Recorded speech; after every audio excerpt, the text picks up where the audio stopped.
vamos. Boa tarde, pessoal. Tudo bem? Mais uma sexta-feira chegando e como a gente tem programado, tentar fazer aí todas as sextas-feiras um bate-papo com um tema que a gente acha relevante aí para os empresários e empreendedores. Obrigado mais uma vez aí pela participação e para quem for assistir depois no YouTube também, obrigado aí. Espero que a gente possa contribuir com esse conteúdo aí. Tá bom? Hoje, mais uma vez, a gente tem participação aí de dois convidados muito especiais, os advogados aí, sócios do escritório de advocacia Costa e Garcia, Dr. Marco Garcia e Luiz Costa. Muito obrigado aí pela participação, mais uma vez, disponibilidade e compartilhar aí os conhecimentos.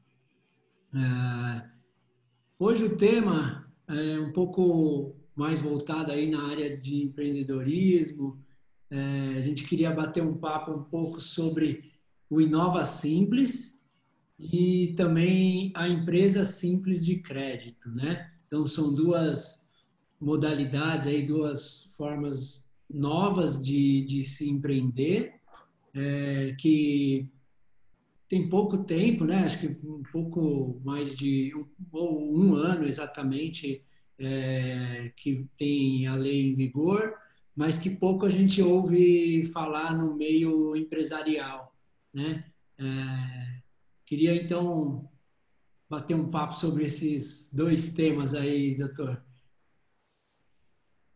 Bom, boa tarde, Márcio. Boa tarde, Dalberto. A gente queria agradecer mais uma vez o convite, então agradeço em meu nome e em nome do meu sócio, Luiz Costa.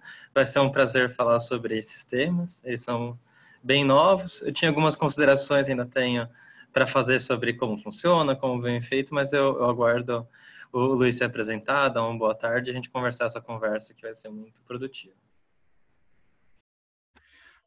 Boa tarde a todos, boa tarde, Márcio, Adalberto, Marco também, né, que estamos com uma distância agora. E sim, temos muitos assuntos bons hoje para conversar, muita coisa legal, né, nesse tempo que está um pouco impreciso, mas esses assuntos vão trazer, assim, não só novidades, mas também clarear bastante como formas de trabalho daqui para frente que possa mexer na cabeça do empreendedor para novos negócios. Bom, boa tarde a todos. Obrigado aí pela presença, né, do pessoal que nos acompanha. E boa tarde também, Marco, Luiz. Para a gente é uma honra aí recebê-los, né? E a gente fica muito honrado aí em estar juntos aqui, porque eu acho muito bacana, né? Esse bate-papo, essa troca de ideias, né? E o grande conhecimento que vocês têm, não ficar com conhecimento, né? E transmitir para as pessoas aí de forma generosa, né? Isso aí acho que é uma grande virtude aí das pessoas, né? Então, parabéns aí, Marco, Luiz, e muito obrigado aí mais uma vez. Muito bom. Vamos lá, vamos ver se esses dois assuntos a gente consegue provocar aí no bom sentido e inspirar os empreendedores nessas modalidades tão novas aí que a gente tem. Doutor Marco, o que é a Inova Simples? Eu tinha pedido a palavra, eu vou dividir a minha resposta em 2 pontos, e eu peço perdão por me alongar no segundo.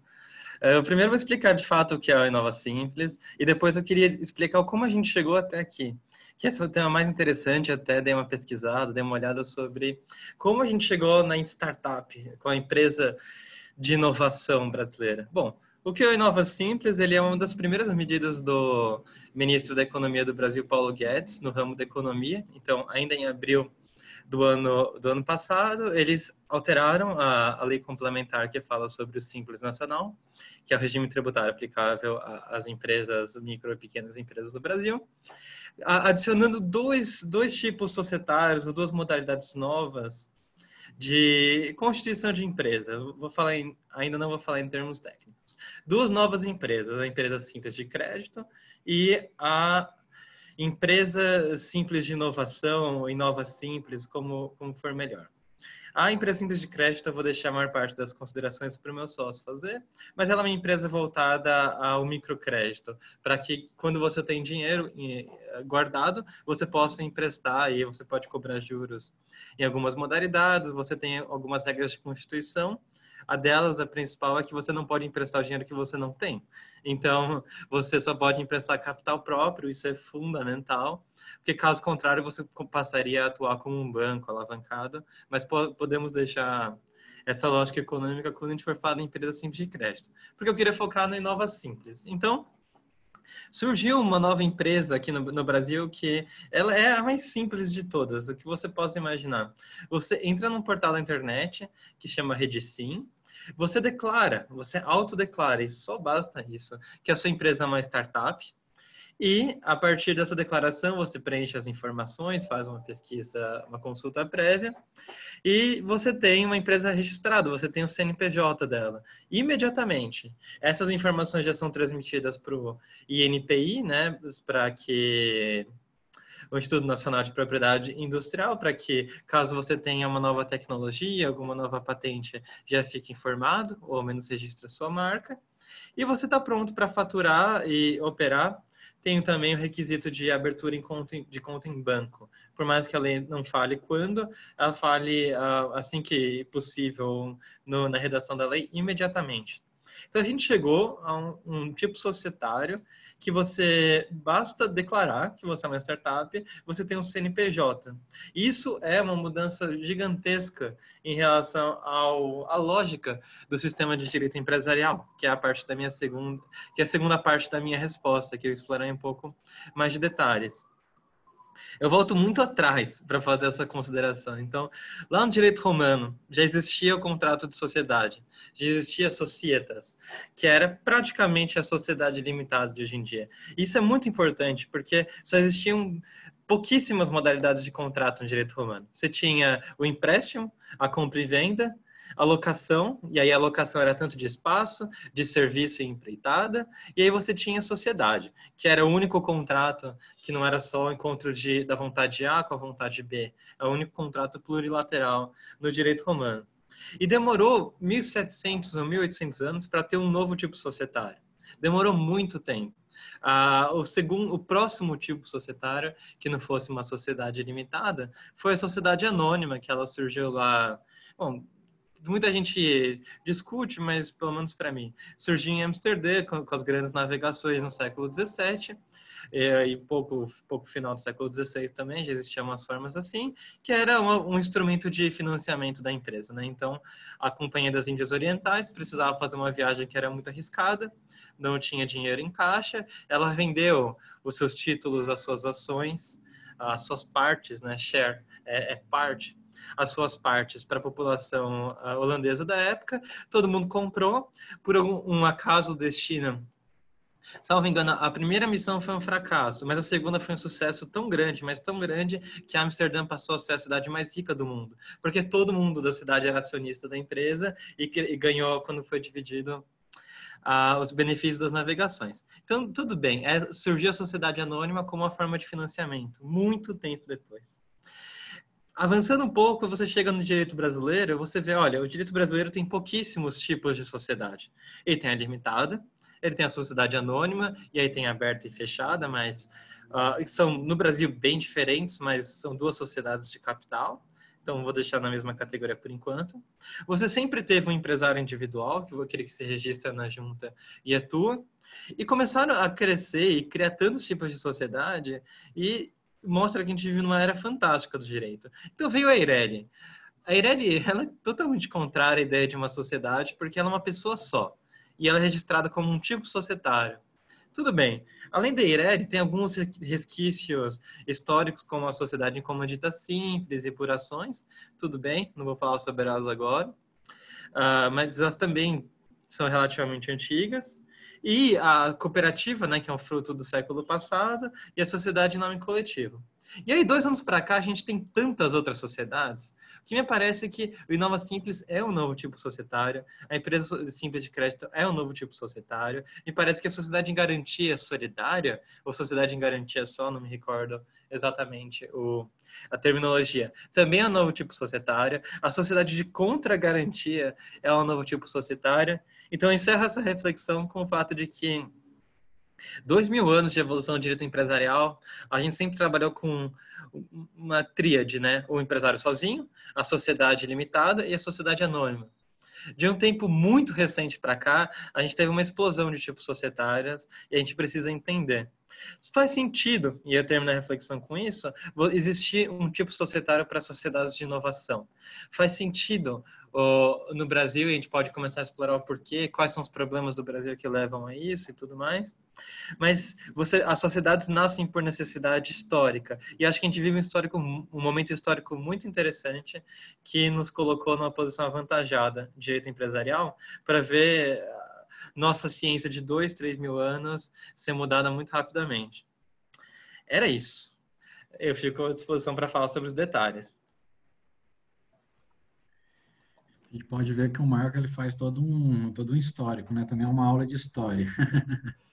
Sim, Mas o grande bacana, né? Só para pegando esse gancho do Inova Simples, que acontece? Dessa vez, a primeira vez assim no Brasil, a gente está de fato discutindo sobre startups, que era uma coisa que a gente não discutia.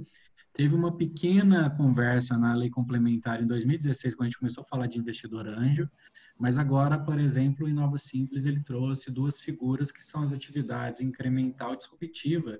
São atividades que são dentro das startups, né? O que seriam essas atividades? Então, empresas, para ela se demonstrar que ela é uma startup, existe um critério que não foi utilizado muito bem na lei, mas é uma coisa que é interessante a pessoa saber, é que uma startup ela vive de incertezas. Então, o ideal da startup não está dando certo, ela ainda tem tipo algo parecido com um protótipo que ela ainda está lançando para ela tentar discutir se aquilo está sendo bom ou não. A partir daí, se essa atividade ela é disruptiva, o que seria disruptiva? Algo novo que não existe no mercado. Então, imaginemos, por exemplo, no dia que a Uber chegou no Brasil com uma coisa totalmente disruptiva. E aí, não existia nenhuma coisa parecida, que eu pegasse um app, conseguia um veículo, e aí veio uma forma disruptiva. Então, a Uber, naquele momento, ela era uma startup. Aí, vamos pegar um pouco mais. Aí chegou o iFood, começou com as vendas, né, por delivery, em app. Aí, o que a Uber fez? Ela foi dentro do próprio aplicativo e criou o Uber Eats. Então, o que ela fez? Ela deu uma fundamentação incremental já no aplicativo dela. Ou seja, você melhora o seu produto. Então, a Uber, ela é o passeio de carro, ela é a questão de comida e também é uma questão também dos patinetes que eles já estão lançando. Então, assim, apenas para título de exemplo, isso poderia ser visto como uma startup. Porém, a Uber já deu certo, então ela já não está mais naquele negócio de incerteza, ela já tem um produto que já está fixado no mercado, então hoje ela não é mais uma startup. Logo, quando ela entrou, ela poderia estar no Inova Simples, hoje ela não está mais. Então, essa é sempre uma diferença que a gente tem que entender para entender se você é uma startup ou não. Porque se você tiver dentro de incrementar, disruptivo, se tiver algo novo, uma melhora no seu produto ou serviço que ninguém tenha, você vai estar dentro da startup, você vai ter essas facilidades que a Inova Simples traz, que é praticamente a simplificação dos seus atos, registro, licença, e do que o Marco até falou, que é através da rede SIM, né? Que quem pode falar até melhor do que a gente é o próprio Márcio Adalberto, que rede SIM, SPED, eles devem estar bem acostumados em mexer na parte contábil. sim, sim. A grande diferença aí entre a startup e as empresas tradicionais é realmente esse ambiente de incerteza com relação à inovação, né? Então, o que o Inova Simples tenta trazer essa facilidade na criação, na formalização da empresa, né, o CNPJ, e também na facilidade do encerramento também da empresa.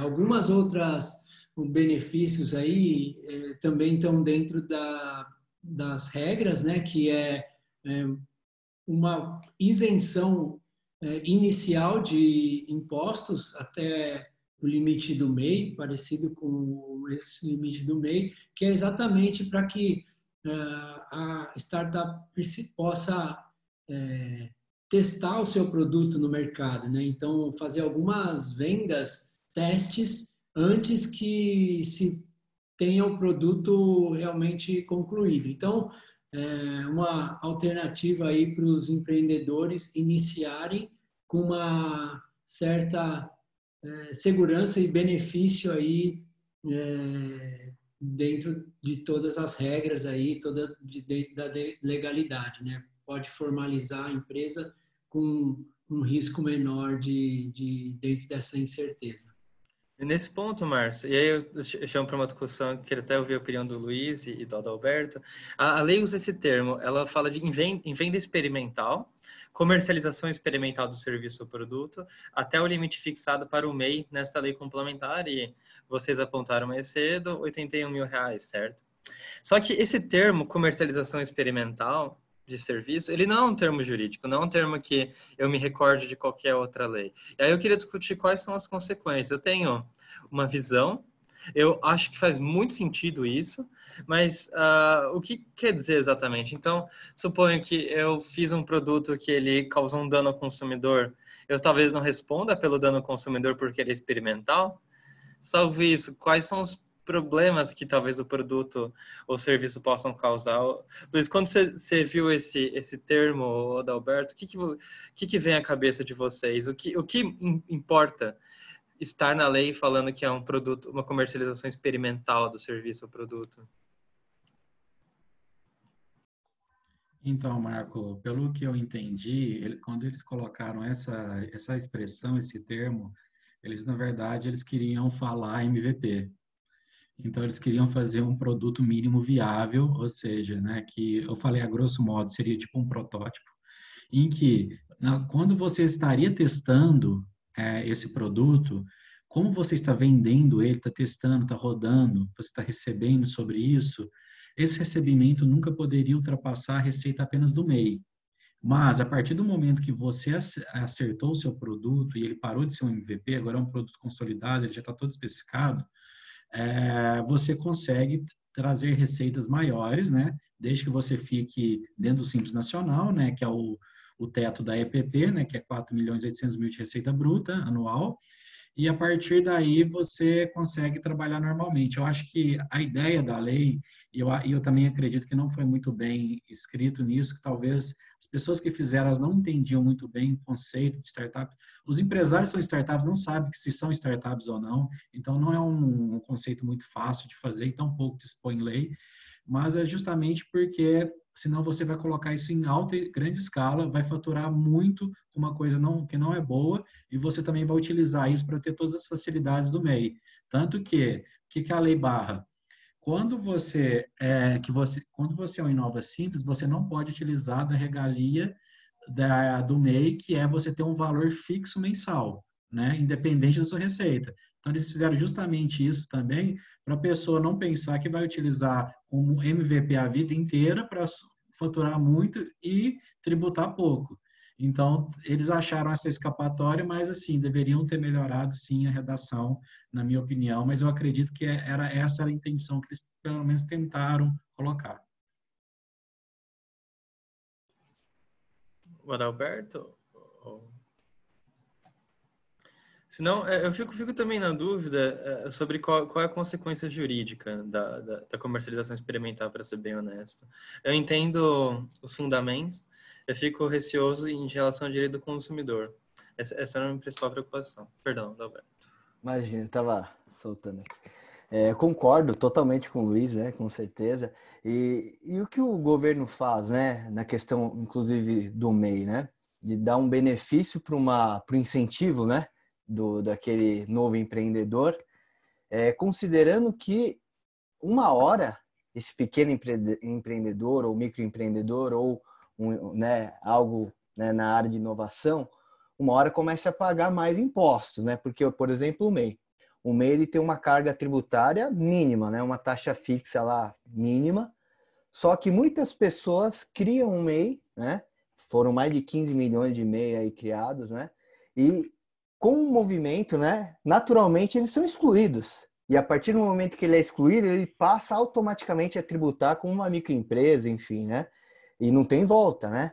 Então, o que acontece muitos MEIs foram criados, considerando lá essa possibilidade de redução, e depois eles vão crescendo naturalmente. Tanto é que o maior número de empresas hoje registradas, né, são os empresários individuais, por decorrência de um MEI que foi criado no passado, né? Então é algo interessante, né? Porque o governo dá esse benefício, considerando que naturalmente, imagina, 15 milhões de MEI, uma hora esses MEIs são transformados em empresários individuais com uma tributação pelo faturamento, né?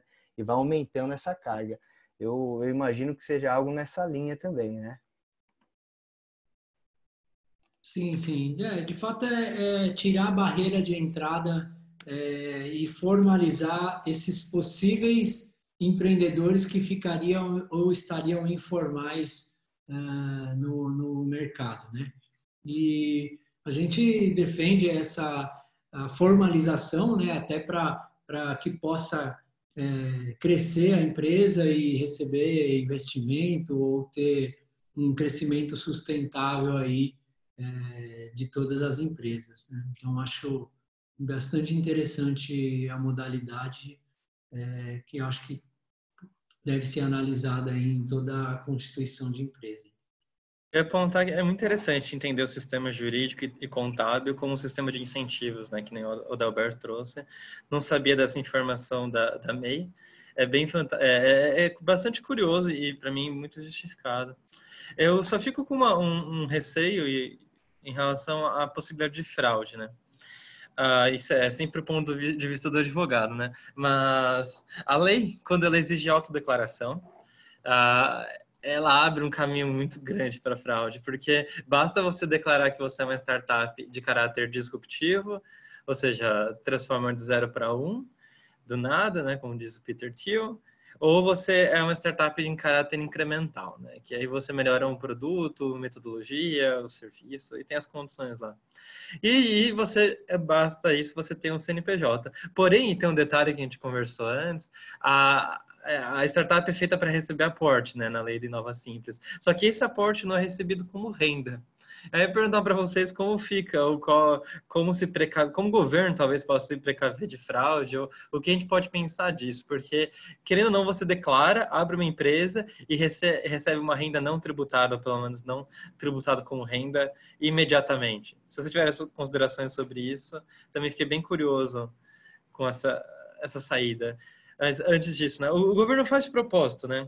Ele recebe mais tributo quanto mais a empresa se desenvolve. Acho que esse é o caminho. Mas tem um lado escuro também dessas práticas. O recebimento do aporte, ele realmente não é considerado a renda, ele será um capital social, né, dessa empresa que pode ser consumido aí para o desenvolvimento dos produtos e serviços e consumido aí as despesas para esse desenvolvimento. Então, um aporte de capital, né, não é renda, não é faturamento. Então, acho que é bem parecido com relação a qualquer captação.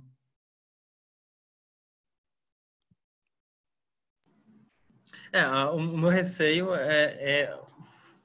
tributos fluxos de capital que deveriam ser tributados como tais, mas que não são por conta disso. Mas acho que a gente não precisa aprofundar nisso. É claro que existe um potencial de fraude, mas também tem um lado positivo, que é o fato de que se isso for tributado, não existe investimento. Não teria por que você colocar dinheiro, um capital tão arriscado, numa empreitada tão nova, se você ainda, a grande parte dele, talvez um quarto dele, for desfeito no mero investimento. E essa é a razão, né, pela qual os investimentos em startup são feitos na forma de mútuo conversível no Brasil, né? Porque, primeiro, o valor do mútuo conversível ele não é tributado como renda e ele, enfim, a depender de como for registrado no contrato, o investidor sequer participa da empresa durante o período de maturação do mútuo, né? O quanto tempo você leva para eventualmente poder pagar. E aí afasta a responsabilidade tributária, previdenciária e trabalhistas principais. Todas as outras também, mas essas são as principais. Entendo que a lei fala de forma aberta sobre o sistema e possibilitando eventuais fraudes, porém, ela o faz de forma acertada. É um equilíbrio muito complicado e, enfim, a lei foi formulada de forma bastante rápida, né? Ainda no início do governo ano passado. Talvez estivesse maturando um pouco até as próprias ideias que eles tinham sobre startup. Só um detalhe, né, Marco? Saiu recentemente, né, uma resolução, né, do CGSM, né? Acho que é 55 agora, finalzinho de março, né? Falando sobre Nova Simples, até com prazo, né, prolongado aí para entrada em vigor em 240 dias, ou seja, 8 meses, né? E só antes de você entrar nesse detalhe, eu vi que tem uma pergunta aqui acho que é da dona Júlia, sobre o MEI. Dona Júlia, eu vou mandar aqui no chat uma lista, né, das atividades permitidas, né, sobre instrumentador cirúrgico. Infelizmente não é permitido, porque a legislação, né, ela impõe tanto limite de faturamento, entre outras situações permissivas para o MEI, às atividades, né, e isso vai mudando de tempo em tempo. Se a gente pensar no início da criação do MEI, se eu não me engano, em 2019, era permitido até a contabilidade, né? Ingressar no MEI. Ou, por exemplo, uma época atrás, personal trainer e assim por diante. E a linha de atividade vem cada vez mais diminuindo, né? E, infelizmente, instrumentador cirúrgico, né, no caso da senhora, não poderia se enquadrar nessa modalidade por conta da legislação, assim como outras atividades também, tá? Eu estou compartilhando no chat um link oficial do governo, né, no qual tem todas as atividades permissivas, tá? Então, só para não ficar sem a resposta aqui, né? E aí, Marco, se você pudesse comentar um pouquinho desse prazo, né, dessa norma, né, dos 8 meses, né? Obrigado.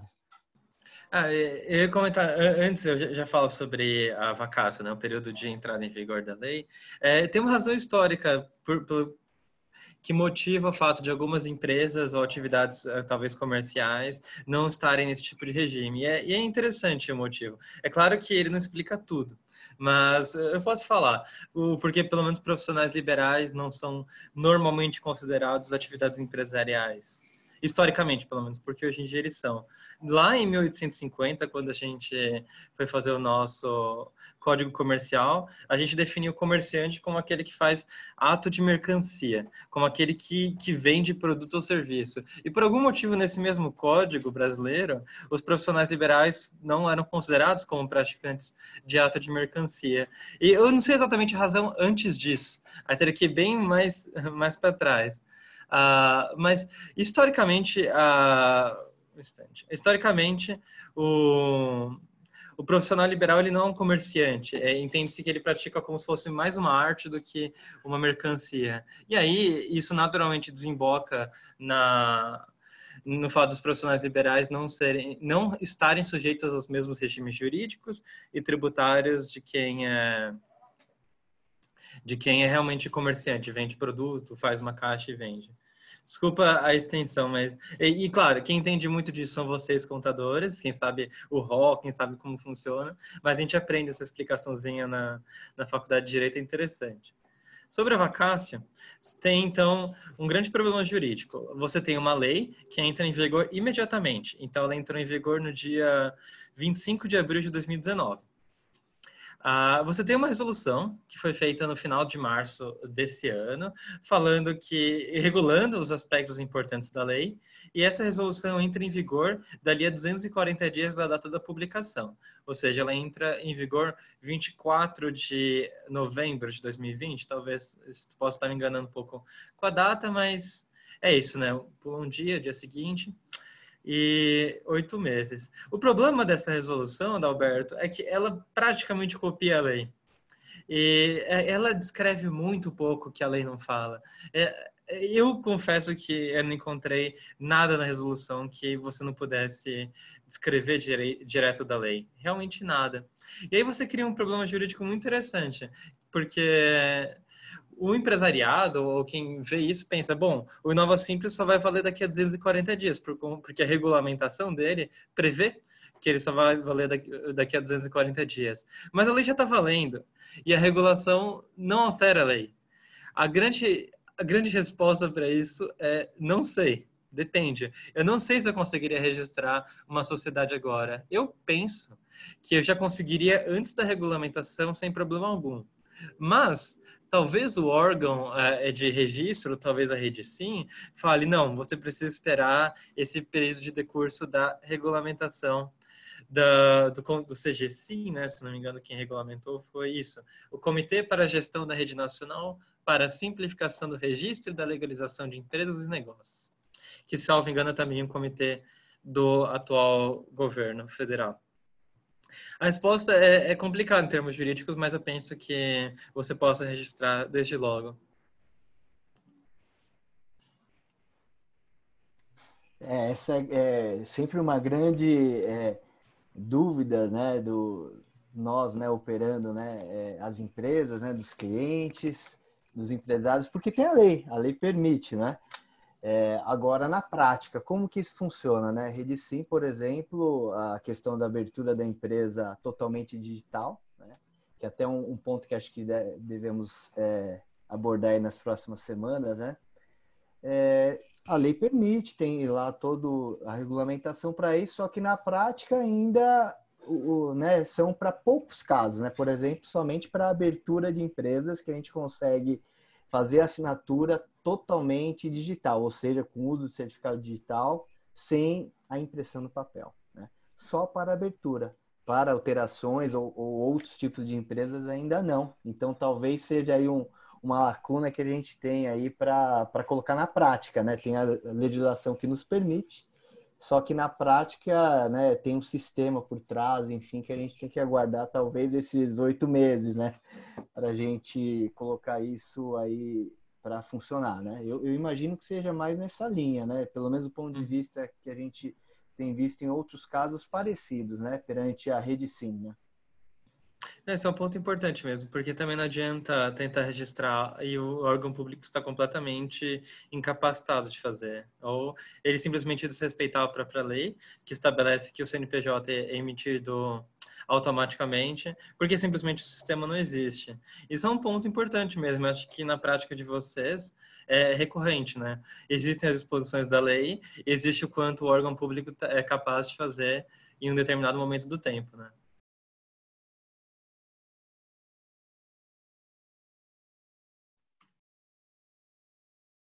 É isso aí. Eu acho que, com relação ao Inova Simples, são pontos importantes aí para a gente pôr em prática. E na mesma época, a mesma legislação, ela dispõe também sobre a empresa simples de crédito, né? Que faz relação aí com o investidor ou a pessoa que tem um capital para ser investido e que pode ser destinado aí a crédito para empresas de pequeno porte, de microempresas, né? Também bem interessante até para os momentos de hoje. Eu passo as considerações sobre como funciona a ESC, ou ESC, Empresa Simples de Crédito, para quem entende muito mais. Quem estudou o assunto foi o Luiz Costa. Então, a Empresa Simples de Crédito, essa ESC, ela veio justamente para ajudar o pessoal que está dentro do Simples Nacional, né? O microempreendedor individual, o microempresário, a empresa de pequeno porte. A primeira coisa que a gente tem que pensar é o seguinte: quem está na ESC, quem quiser criar essa ESC, ela não é do Simples Nacional, ela ajuda as pessoas que estão no Simples Nacional. Então, assim, automaticamente, quem for tentar criar uma ESC já tem que pensar que ela vai ter que trabalhar dentro de um lucro presumido ou lucro real. Senão vai acabar transformando em um lucro arbitrado, né? Que é a pior forma em via de regra. E a partir daí, o que você faz? A ESC, ela veio justamente porque, às vezes, a pessoa ela tem um capital, e esse capital dela está parado. E ela quer utilizar esse capital para mover alguma coisa. Ela pensa, nossa, se eu for tentar abrir um negócio, com tudo isso acontecendo, não vai valer a pena. Se eu for jogar isso na poupança, vai render muito pouco, né? A Selic está muito baixa. Se eu for jogar em investimento, essa bolsa aí que oscila mais do que tudo. Então, o que eu faço? Talvez uma pessoa que tem um capital e queira empreender na questão de fornecer empréstimos, né? Fornecer financiamentos ou até compra de títulos, né? Na verdade, que a lei fala de desconto de títulos, seria você comprar títulos de crédito, que esse título de crédito, na verdade, ele vai se transformar na sua garantia para você receber esse dinheiro de volta. Então, essa pessoa que tem esse capital e quer financiar empresas do Simples Nacional, ela vai ter uma recompensa lá na frente. Então, a grosso modo, você está virando um banco do pessoal que está no Simples Nacional. Mas por que banco? Você tem umas regalias que o banco também tem. Então, quem está no Simples, o que ela faz? Qual que é a parte boa? Toda vez que você faz um contrato com alguém, por exemplo, mútuo, que você está emprestando dinheiro para alguém e essa pessoa vai te pagar com algum encargo lá na frente, você nunca pode ultrapassar a taxa legal. O que é a taxa legal? É a Selic. Então, por exemplo, a gente tem hoje o artigo 591 do Código Civil, né, junto com o artigo 406 também, e o artigo 1º da Lei da Usura, que eles falam que as pessoas que, quando elas fazem contrato emprestando algum dinheiro, elas não podem ultrapassar determinados limites de cobrar juros da pessoa. Só que os bancos, eles não encaixam no Código Civil, eles não precisam obedecer, e nem a lei da usura, e a empresa simples de crédito também não. Ou seja, você pode cobrar um valor maior, por exemplo, que a taxa Selic. Então, você consegue ter um maior retorno, vamos dizer assim, em questão de encargos a receber. E isso ajuda bastante. Mas também para você não ter um problema que você vai falar assim, mas então quer dizer que eu posso cobrar 40%, 30%, 50%, 60%, e aí você tem um problema no judiciário? Não. O Banco Central, ele cria uma taxa média que os bancos, instituições financeiras, né, os bancos, eles costumam seguir. Então, você pode até utilizar essa taxa e acabar que você vai fazer uma taxa, às vezes, parecida com o banco e às vezes melhor que o banco. E isso aí vai atrair o empresário simples. Por quê? Esse empresário simples, aí tem uma grande dificuldade. Como é uma pessoa que está iniciando, não tem muito dinheiro, ela vai entrar no banco, o banco não vai dar crédito para ela. Não vai querer ajudar, não vai querer nada, vai dificultar os processos. A empresa simples de crédito não, vai falar o seguinte: quanto você precisa? R$200 mil, beleza. A gente vai fazer um contrato e eu vou te emprestar esse dinheiro. Resolvido. No máximo que ele vai fazer é fazer uma pesquisa em órgãos de proteção de crédito, Serasa, né, SPC, Boa Vista, por exemplo, e ver se essa pessoa está num cadastro positivo ou negativo, para entender qual que é o limite de concessão, desde que não faça nenhuma discriminação.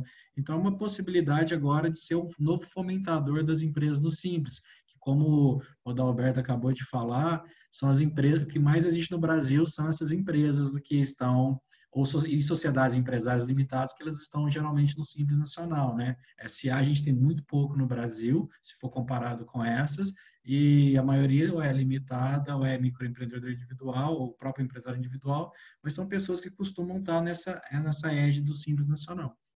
Então, a partir daí, se você está fomentando eles no momento ainda de crise, imagina que, né, a gente vai estar com isolamento em São Paulo até dia 31 de maio. Imagina que dia 1 de junho já está voltando. Essas empresas não vão chegar voltando ganhando muito dinheiro e fazendo receita direta, elas vão precisar, às vezes, de dinheiro para mover o seu negócio. A pessoa que tem, como empresário simples de crédito, ele consegue dar esse combustível para essa empresa poder girar. E ele vai receber isso de volta. E tem algumas considerações que eu vou falar, mas vou deixar vocês falarem um pouquinho e depois eu volto com algumas especificações dela.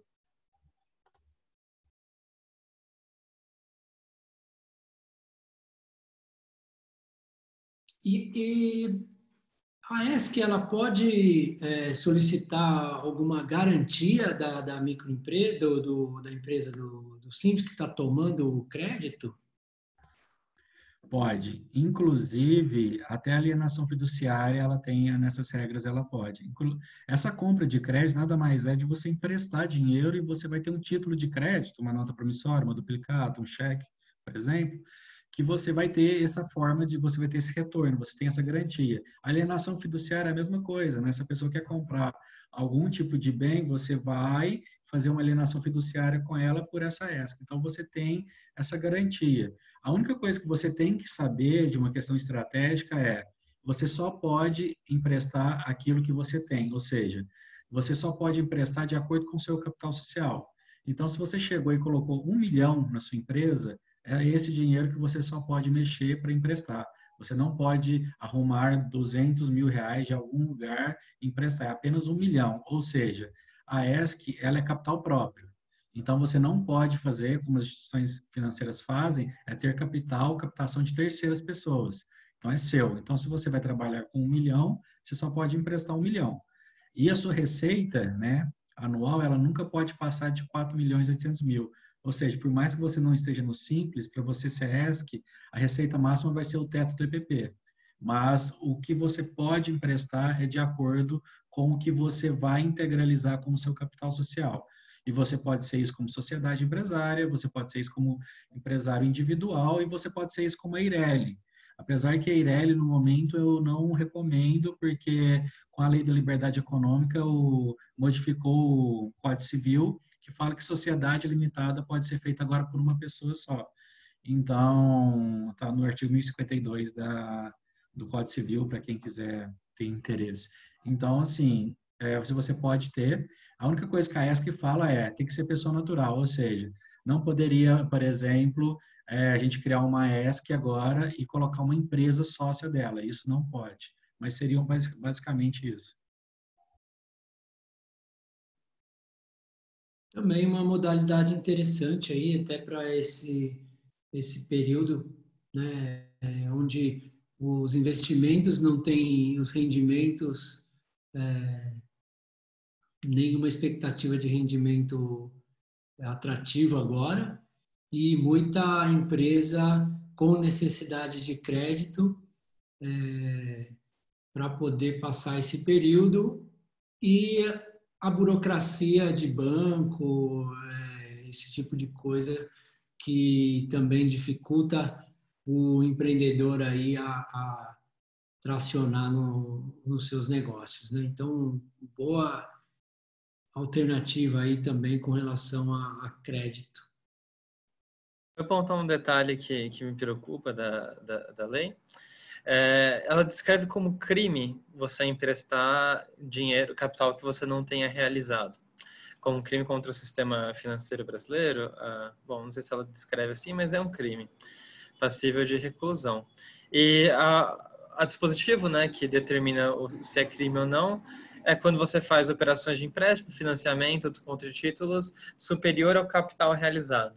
E aí eu entendo que você precisaria integralizar um capital social muito alto, assim, muito mais alto do que você talvez no seu maior sonho consiga emprestar. Então talvez você tenha que dedicar R$1 milhão, por exemplo. Aí eu pergunto para vocês como funciona.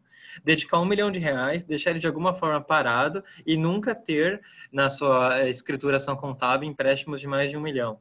Vocês acham que isso é factível? Ou isso é só um detalhe que talvez no dia a dia não seja tão importante?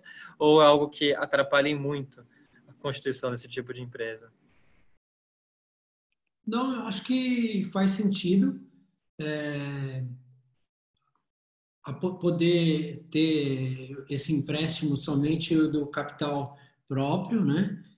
da empresa e totalmente integralizado, né? Então, o balanço, ele realmente, a contabilidade fecha, tendo esse empréstimo do seu capital. Então, quanto a esse ponto, eu acho que é bem tranquilo de se operacionalizar. Ô, Márcio, mas nesse caso, desculpa te interromper, mas rapidinho, você já complementa. Mas nesse caso, se for em dinheiro, a integralização, ela precisa ficar parada, depositada? E segundo, se for um imóvel, então talvez eu estou integralizando o imóvel e emprestando o dinheiro correspondente a ele. Tenta, se você conseguir me esclarecer um pouco como funcionaria nesses casos. Entendo nesse caso que nós estamos falando de moeda corrente, né? A integralização do capital em moeda corrente, para que possa ser disponibilizado aí esse valor para a crédito. Lembrando que também essa empresa ela deve seguir as regras aí também de Banco Central e CVM, né? Perfeito. É integralizado em moeda corrente. Perdão, eu fugi um pouco quando eu falei do imóvel. Posso só complementar, Marcio? Complementar só essa sua resposta com o Marco. É comum as empresas, né, serem criadas, qualquer tipo societário, né, com capital social, e no decorrer das suas atividades, né, aumentar esse capital, né? Então, imagina a ESC criada com capital de 1 milhão, né, imaginando que trabalharia nisso, e o negócio foi dando certo, e essa pessoa, né, natural, né, o sócio investidor queira aumentar o seu investimento. Então, eu acho que seria possível fazer uma alteração contratual com aumento de capital social, né? Então o capital era 1 milhão, então aumenta esse dinheiro em moeda corrente, né? Fazendo uma alteração no contrato social, alterando o capital, por exemplo, de 1 milhão para 2 milhões, né? Claro, com toda a contabilização disso, né? No ativo, enfim, no patrimônio líquido também. Mas eu acho que seria possível fazer aumentos futuros, né, de capital, lembrando a parte contábil, a parte financeira, que é o dinheiro, né, e também a parte societária, que é o contrato social com registro na JUSESP. Eu acho que poderia fazer nesse formato, sim. Se vocês não veem nenhum problema na prática, claro que não seria eu que encontraria também. Eu fiquei um pouco receoso sobre capital congelado, mas parece que eu receio que não seria fundado, né? Porque depois que é integralizado o capital, ela vai começar a realizar os empréstimos e operacionalizar a atividade dela. O Adalberto acabou falando justamente o que eu estava pensando em falar, que era esse aumento de capital. Eu vejo que é uma forma totalmente de você resolver isso, e porque você tem que pensar o seguinte: a sua empresa, o que as pessoas não fazem, isso implica muita coisa, inclusive aumento no imposto de renda, é que as pessoas chegam, iniciam uma atividade com, por exemplo, 20 mil reais, e de repente a empresa já está valendo milhões. Só que ela nunca atualiza esse capital social, ou seja, nunca atualiza o valor real da empresa, o seu valuation. E aí, quando ela vende, ela leva até uma pancada muito grande de imposto de renda, justamente porque não fez atualizações do capital social, que é justamente falar, minha empresa está valendo isso hoje, de ano em ano, e falando que ela está valendo esse valor. Tanto que isso é uma das 10 formas de você conseguir até crédito com outras empresas, porque você vai falar assim, nossa, essa empresa é um monstro, tem vários ativos, eu me interesso em dar um dinheiro muito bom por ela, porque ela tem várias garantias. Inclusive, ela tem esses estabelecimentos, eu vou pegar, por exemplo, como hipoteca, como garantia. Então, assim, é bem possível você começar um empreendimento com 200 mil, sendo que você sabe que a sua receita ela nunca pode ultrapassar 4 milhões e 800. Então, se caso você conseguiu 500 mil, você vai pensar, poxa, o negócio está crescendo, vale a pena integralizar mais 500 mil, 600 mil? E aí você faz e aumenta um pouco esse bolo. O que a lei fala é o seguinte, o dinheiro tem que ser seu. Por isso que ela não deixa você colocar mais dinheiro sem você integralizar, porque ela pode estar achando que você está fazendo captação com terceiras pessoas. E como o Márcio falou, respondendo até, sim, é obrigatório você ter registro ou no Bacen ou na CVM, qualquer entidade que elas autorizem, justamente porque essa lei acabou modificando, né, a Lei Complementar 167, que traz o Inova Simples e a Empresa Simples de Crédito, ela modificou justamente é a lei da lavagem de dinheiro. Então, eles precisam saber onde que essas operações estão ocorrendo. Tanto que a obrigatoriedade da lei também é que a ESC tem uma conta dela e ela só receba dinheiro, se for por questões bancárias, da pessoa que ela fez o contrato. Então, se ela não pode, eu não posso fazer um contrato que eu empresto dinheiro para a empresa Márcio, empresário individual, e quem me paga é a Adalberto, empresário individual. E aí ele vai falar, peraí, o que você está querendo fazer? Você está tentando fazer algum problema? E sim, o que o Marco também falou é uma coisa que a gente tem que prestar atenção. Justamente para tentar modificar isso, de você pegar seu dinheiro e emprestar para pessoa física que não pode, emprestar para pessoas que, no Simples Nacional, que não está no Simples Nacional, ou qualquer coisa que a lei não autoriza, por ser valores econômicos, né, por ser dinheiro, você tem punição sim, é crime, reclusão de 1 a 4 anos. Então, tem que tomar muito cuidado. Assim como os crimes financeiros que próprias instituições financeiras também, elas ficam a par. Então, tem toda uma regra, mas se você fizer tudo certinho, não tem nenhum problema. Outro fato que é bom deixar claro, é só apenas dinheiro. Eu não posso pegar a minha casa e colocar como bem para aumentar meu capital social. É apenas dinheiro, e mais nada. Alguns vão pensar no futuro se criptoativos vai se transformar nisso, mas ainda não é o momento, mas apenas o R-cifrão. Perfeito.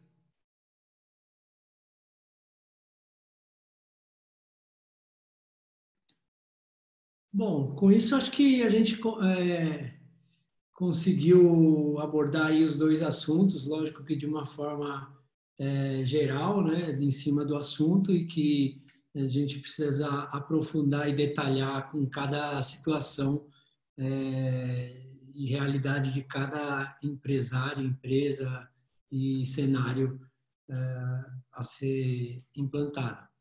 Mas, de qualquer forma, a gente fica à disposição para aprofundar os assuntos aí. Agradecer mais uma vez aí a participação do Marco e do Luiz, da Alberto também, e todos os participantes que têm acompanhado a gente e todos que acompanham aí no nosso canal do YouTube. A gente espera aí que tenha ajudado e possa agregar aí um pouco de abrir outras alternativas com relação aos empreendimentos aí que vocês, empresários, empreendedores aí têm pela frente. Agradeço aí mais uma vez a participação e a confiança aí no nosso trabalho. Obrigado, gente. Muito obrigado. Eu queria agradecer, mas antes da gente terminar, eu queria falar que caso tenham interesse em seguir um pouco mais a nossa atuação, a gente é bastante ativo nas mídias sociais, na internet, então nosso site, que estará de cara nova muito em breve, é www.costagarcia.com.br, nosso Instagram com conteúdo semanal, ou até menos, a gente está melhorando a periodicidade, é Costa Garcia ADV, e o Facebook Costa e Garcia Advogados.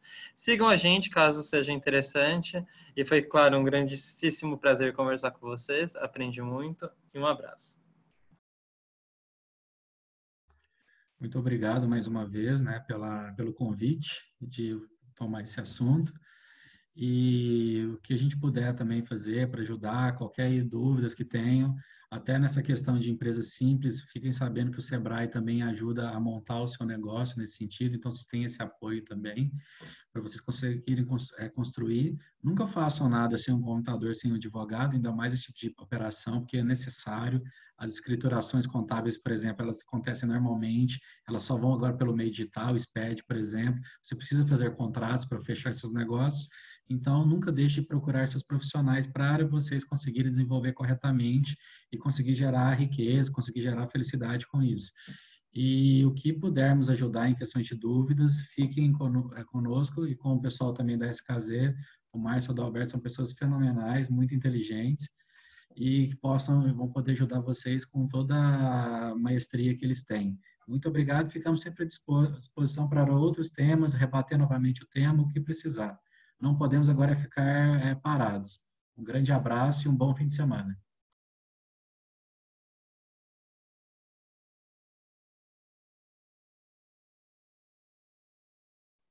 Obrigado, pessoal. Até a próxima.